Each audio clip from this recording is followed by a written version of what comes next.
Hi friends, Manu glow വ്ളോഗിലേക്ക് എല്ലാവർക്കും സ്വാഗതം. ഇന്ന് നേപ്പാളിലെ കാഠ്മണ്ഡുവിലെ ബൗദ്ധനാഥ സ്തൂപ കാണാൻ പോവുകയാണ്. നേപ്പാളിലെ ഏറ്റവും വലിയ സ്തൂപമാണ് ഈ ബൗദ്ധനാഥ സ്തൂപ.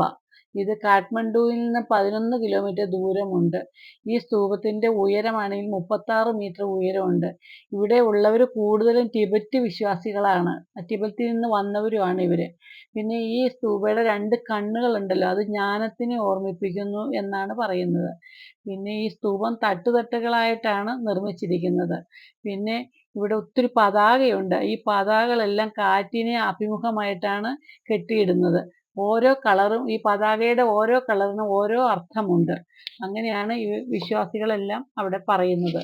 പിന്നെ ഇതിൻ്റെ മേളിൽ കൂടി എപ്പോഴും ഹെലികോപ്റ്ററൊക്കെ എപ്പോഴും പോയിക്കൊണ്ടിരിക്കുന്നുണ്ട്. നമുക്ക് കാണാം. നല്ല ഭംഗിയുണ്ട് കേട്ടോ. നല്ലൊരു സ്തൂപയത്. നല്ല ഭംഗി അത് കാണാനും. അതിൻ്റെ ഹൈറ്റിൽ നമ്മൾ ചെല്ലുമ്പോൾ നമുക്ക് ഒത്തിരി ഹൈറ്റിൽ നിന്ന് താഴോട്ടെല്ലാം കാണുകയൊക്കെ ചെയ്യാം. അങ്ങനെ നല്ലൊരു സ്തൂപയാണ്. ഒത്തിരി പ്രാവുകളെല്ലാം ഉണ്ട് അതിൻ്റെ മേളിൽ. ഇങ്ങനെ പ്രാവൊക്കെ ഒത്തിരി പറക്കുന്നത്. നല്ല കാറ്റുണ്ട്. അതുകൊണ്ട് കാണാനും നല്ല ഐശ്വര്യമാണ് കേട്ടോ.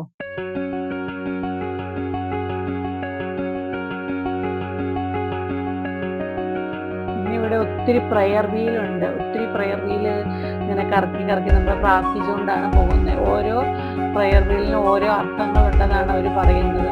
പിന്നെ ഈ തകിടയിൽ ഒത്തിരി മന്ത്രങ്ങളെല്ലാം എഴുതിയിട്ടുണ്ട്. അതെന്താണെന്ന് നമുക്കറിയത്തില്ല. നേപ്പാളി ഭാഷയിലാണ് എഴുതിയിരിക്കുന്നത്. അപ്പോൾ അത് എഴുതി അവർ പറഞ്ഞിട്ട് നമ്മൾ എന്ത് ആഗ്രഹിക്കുന്നു നമ്മുടെ മനസ്സിൽ, അതെല്ലാം നമ്മൾ ഓർത്തുകൊണ്ട് ഇങ്ങനെ പ്രാർത്ഥിച്ചുകൊണ്ട് കറക്കാനാണ് അവർ പറയുന്നത്. അങ്ങനെ ഞങ്ങളെല്ലാം അതങ്ങനെ കറക്കുകയൊക്കെ ചെയ്തു. പിന്നെ അവിടെ എല്ലാം കണ്ടു. നല്ലൊരു അമ്പലമാണ്. നല്ലൊരു വിശ്വാസമുണ്ട്. അവിടെ ചെന്ന് കഴിയുമ്പോൾ നമുക്കത്